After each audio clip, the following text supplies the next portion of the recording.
एक समय शहर से कुछ ही दूरी पर एक मंदिर का निर्माण किया जा रहा था। मंदिर में लकड़ी का काम बहुत था, इसलिए लकड़ी चीरने वाले बहुत से मजदूर काम पर लगे हुए थे।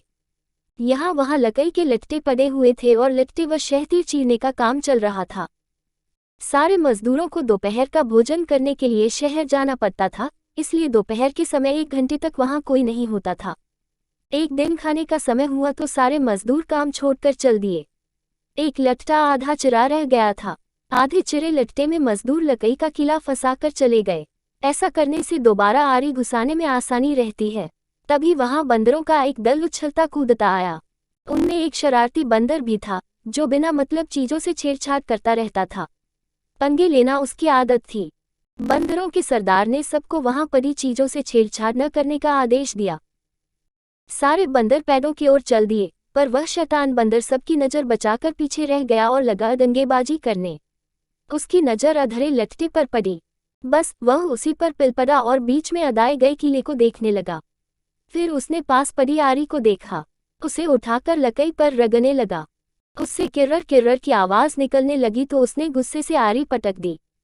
उन बंदरों की भाषा में किर्रर किर्रर का अर्थ निखट्टू था। वह दोबारा लट्टे के बीच फंसे किले को देखने लगा। उसके दिमाग में कौतूहल होने लगा कि इस किले को लट्टे के बीच में से निकाल दिया जाए तो क्या होगा। अब वह किले को पकड़कर उसे बाहर निकालने के लिए जोर आजमाइश करने लगा। लट्टे के बीच फंसाया गया किला तो 2 पार्टों के बीच बहुत मजबूती से जकड़ा गया होता है, क्योंकि लट्टे के 2 पार्ट बहुत मजबूत स्प्रिंग वाले क्लिप की तरह उसे दबाए रहते हैं। बंदर खूब जोर लगाकर उसे हिलाने की कोशिश करने लगा।